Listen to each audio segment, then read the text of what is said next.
आज हमारा टॉपिक है de Broglie hypothesis, de Broglie की अवधारणा। डी ब्रोगली के अनुसार किसी भी मूविंग पार्टिकल के साथ कोई भी गतिशील कण हो उसके साथ एक तरंग को संबंधित कर सकते हैं। वह तरंग उस कण की संपूर्ण जानकारी प्रदान करता है। उस तरंग की जो वेवलेंथ होती है वो होती है H equal to lambda equal to H upon P, तथा उसी तरंग को कहते हैं डी ब्रोगली तरंग या द्रव्य तरंग।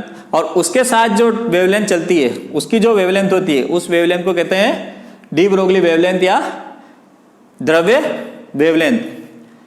और इसी अवधारणा को कहा जाता है डी ब्रोगली की अवधारणा। इसको एक बार फिर समझ लो चीज को कि कोई भी मूविंग पार्टिकल होता है, उस मूविंग पार्टिकल के साथ एक तरंग को एसोसिएट किया जाता है। वो तरंग उसके बारे में, कण के बारे में संपूर्ण जानकारी देती है। उस तरंग की जो वेवलेंथ होती है वो होती है H equal to lambda equal to H upon P, तथा उसी तरंग को कहते हैं डी ब्रोगली तरंग। या उसके साथ जो वेवलेंथ एसोसिएट होती है उस वेवलेंथ को कहते हैं डी ब्रोगली वेवलेंथ। और इसी हाइपोथेसिस को कहा जाता है डी ब्रोगली की अवधारणा। वी नो डैट, ये तो होगी हमारे पास इसकी इसके साथ जो वेवलेंथ, कण के साथ जो वेव गति कर रही है उसकी वेवलेंथ। अब हम इसका पूरा डिस्क्रिप्शन देखते हैं। वी नो डैट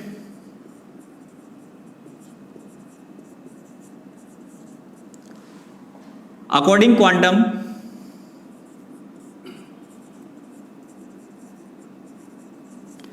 एनर्जी क्या होती है, E equal to H nu, and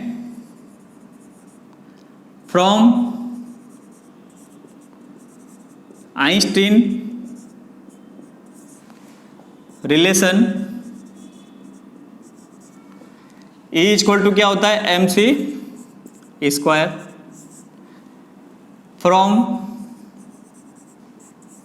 1 and 2। समीकरण और 1 और 2 से हम देखते हैं एच न्यू बराबर एम सी स्क्वायर। यहां से देखो आप न्यू को क्या लिख सकते हैं, एच अपॉन न्यू क्या हो सकता है, न्यू को क्या लिख सकते हैं C by lambda M C square. C से सी कैंसिल हो गया तो एच अपॉन लैम्बडा बराबर क्या आ जाएगा आपके पास एम सी, और एम सी क्या चीज है, मोमेंटम। तो ये हो गया H upon lambda equal to momentum. तो लैम्बडा बराबर क्या हो जाएगा एच अपॉन पी। इसी को कहा जाता है डी ब्रोगली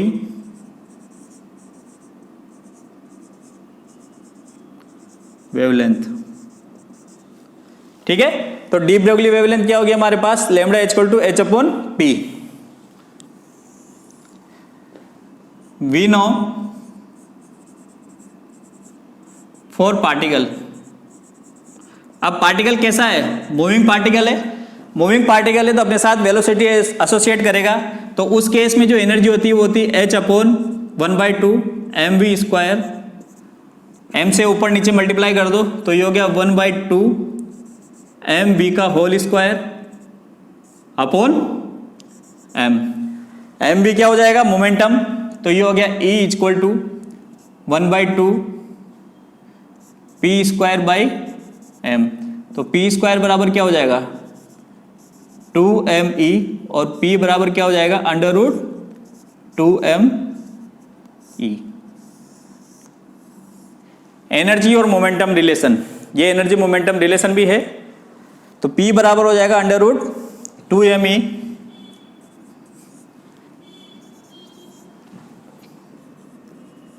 पुट 4 इन 3। इक्वेशन 4 का उपयोग इक्वेशन 3 में करने पर लैम्बडा इक्वल टू हो जाएगा H upon under root 2me। तो ये भी एक प्रकार की क्या हो गई, डी ब्रोगली वेवलेंथ। वो मोमेंटम के फॉर्म में हो गई, ये एनर्जी के फॉर्म में हो गई। It is also known as, ये तो होगी डी ब्रोगली वेवलेंथ। अब इसमें डिफरेंट केसेस है। अब कोई चार्ज पार्टिकल है,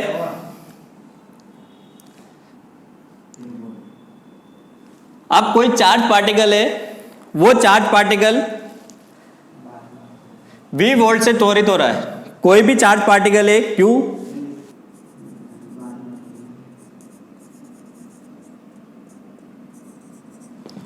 charge particle having charge Q moving with V potential. तो उस केस के अंदर जो पोटेंशियल का मान है, जो E का मान है, वो किसके बराबर हो जाता है? QV के बराबर। क्यों? पोटेंशियल की परिभाषा से हम जानते हैं, पोटेंशियल की परिभाषा क्या कहती है? किसी भी यूनिट चार्ज को इन्फिनिटी से लाने के लिए किया गया कार्य विभवांतर कहलाता है। मतलब V बराबर W अपॉन Q। तो यहां से W बराबर क्या हो जाएगा? Q into V। हम जानते हैं यहां से W बराबर किसके होता है? एनर्जी के। तो यहां जब इसकी वैल्यू पुट करेंगे तो E बराबर क्या हो जाएगा? Q into V। तो E का मान इक्वेशन इसमें रखने पर, इक्वेशन 5 में, इक्वेशन 6 को जैसे ही हम पुट करेंगे तो जो लेमड़ा का मान है हमारे पास, लेमड़ा बराबर आ जाएगा H upon under root 2m⁴ अब यहां पर हम बात कर रहे हैं चार्ज पार्टिकल्स की। चार्ज पार्टिकल्स इलेक्ट्रॉन भी हो सकता है, प्रोटॉन भी हो सकता है, अल्फा पार्टिकल्स भी हो सकता है, न्यूट्रॉन भी हो सकता है, गैस का एटम भी हो सकता है। तो उसके लिए डिफरेंट केसेस हम यहां पर लेंगे। तो डिफरेंट केसेस लेंगे तो मास भी अलग हो जाएगा, चार्ज भी अलग हो जाएगा। तो पहले हम बात करते हैं केस फर्स्ट की। केस फर्स्ट में जब हम बात करते हैं, केस फर्स्ट इलेक्ट्रॉन के लिए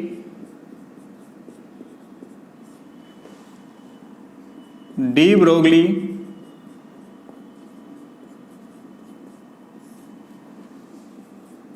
तरंग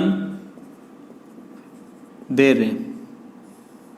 इलेक्ट्रॉन की बात कर रहे हैं हम, तो इलेक्ट्रॉन का जो मास होता है वो क्या होता है? m बराबर m of E 9.1 into 10⁻³ kilogram. और इसके लिए जो चार्ज होता है, चार्ज कितना होता है? 1.6 इंटू 10⁻19 कूलाम। इन दोनों वैल्यू का उपयोग यहां पर जैसे हम करेंगे तो लेमड़ा इक्वल टू, H का मान हमें बताइए 6.62 into 10⁻34 joule second upon under root 2 into 9.1 10⁻31 kilogram into 1.6 into 10⁻19 coulomb into V voltage. जब इसको हम सोल्व करते हैं तो लेमड़ा बराबर आता है हमारे पास 12.27 upon under root V angstrom. तो ये जो डी ब्रोगली वेवलेंथ है वो किसके लिए आ गई? इलेक्ट्रॉन के लिए। इलेक्ट्रॉन के लिए कितनी आ गई है?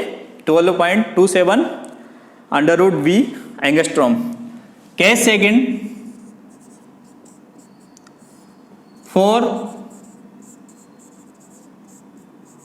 प्रोटॉन। प्रोटॉन के लिए क्या हो जाएगा? प्रोटॉन का मास कितना होता है? 1.6 into 10⁻27 kilogram. Charge 1.6 into 10⁻19 coulomb. इसको जब हम यहाँ यूज करेंगे लेमड़ा प्रोटॉन के लिए तो 6.62 into 10⁻34 joule second upon under root 2 into 1.6 10⁻27 into 1.6 10⁻19 into V। इसको जब हम सोल्व करते हैं तो सोल्व करने के बाद हमारे पास जो वैल्यू निकल के आती है वो आती है 0.286 अंडर रूट V एंगस्ट्रॉम। तो ये हो गया प्रोटॉन के केस में। अब थर्ड केस के अंदर हम बात करते हैं अल्फा पार्टिकल्स। अल्फा पार्टिकल्स के लिए पहले तो हम बात करते हैं अल्फा पार्टिकल होता क्या है। अल्फा पार्टिकल, तो अल्फा पार्टिकल के लिए जब बात करते हैं तो अल्फा क्या होता है 2He4 हीलियम का एटम होता है। इसका मतलब इसका जो चार्ज है वो twice of proton charge, proton charge का दुगना होता है, जबकि इसका जो मास है वो 4 टाइम्स होता है प्रोटॉन के मास का। मतलब प्रोटॉन का चार्ज और प्रोटॉन के मास, प्रोटॉन के चार्ज का तो दुगना होता है और प्रोटॉन के मास का 4 गुना होता है। तो जब हम इसको लैम्बडा इसके अंदर यूज करेंगे तो ये हो गया 6.62 इंटू 10 की power minus 34 upon under root 2 into 1.6 into 10 की power minus 19 coulomb into 4 into 1.6 10 to power minus 27 kilogram into potential. तो जब हम इसको सोल्व करेंगे, इसको सोल्व करने के बाद जो हमारे पास वैल्यू निकल के आती है वो आती है 0.101 अंडर रूट वी एंगस्ट्रॉम। तो लैम्बडा अल्फा के लिए जो डी ब्रोगली वेवलेंथ है वो आएगी, डी अल्फा के लिए जो डी ब्रोगली वेवलेंथ है वो आ रही है 0.101 under root V angstrom. Case 4 की जब हम बात करते हैं, फॉर न्यूट्रॉन,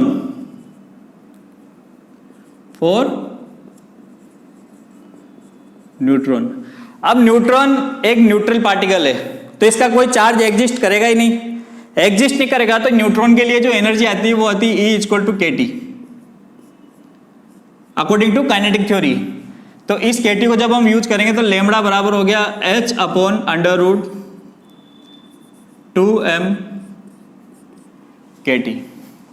वैल्यू पुट कर दो यहाँ पर, H का 6.62 इंटू 10 की power minus 34 upon under root 2 into mass तो वही है 2.6 10 की पावर माइनस 27 1.38 इंटू 10 की पावर माइनस 23 और T। ये वैल्यू हमारे पास आ गई। अब यहाँ पर T क्या है, T इज ए टेम्परेचर। अब इसको हम जब सोल्व करेंगे तो आ जाएगा हमारे पास 30.835 अंडर रूट T एंगस्ट्रॉम। तो ये लैम्बडा न्यूट्रॉन के लिए आ गई। न्यूट्रॉन के लिए डी ब्रोगली वेवलेंथ आ गई हमारे पास। नेक्स्ट केस गैसीय अणुओं के लिए, case 5th for gaseous molecule. गैसीय अणुओं के लिए,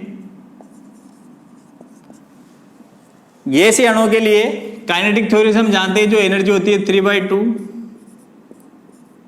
kT होती है। 3/2 kT को जब हम यूज करेंगे यहाँ पर तो लैम्बडा बराबर H upon under root 2m 3/2 kT। 2 से 2 कैंसिल हो गया तो H upon under root 3m kT। मतलब फॉर गैसीय molecule H upon under root 3m kT होती है। गैसीय मॉलिक्यूल जैसे जैसे चेंज होगा, अलग अलग मॉलिक्यूल जैसे जैसे आएंगे, डायटोमिक, मोनोटोमिक, उसके साथ साथ इसका जो मास है वो परिवर्तित होता जाएगा और लैम्बडा का मान भी क्या होता जाएगा, चेंज होता जाएगा। तो जो इसके लिए हमने यहाँ पर 5 केस पढ़े। पहला केस इलेक्ट्रॉन, दूसरा केस प्रोटॉन, तीसरा केस अल्फा पार्टिकल, चौथा केस न्यूट्रॉन और 5वां केस गैसीय मॉलिक्यूल।